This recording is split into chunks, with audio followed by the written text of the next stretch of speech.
Matagal ko nang gustong itanong.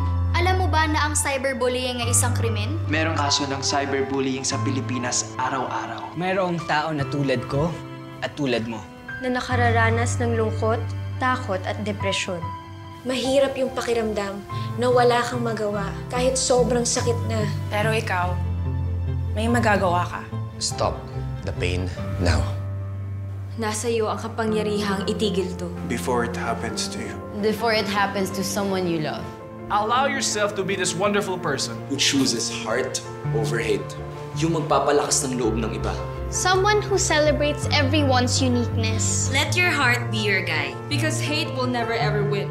Let your words be someone's inspiration. Because you are choosing heart over hate.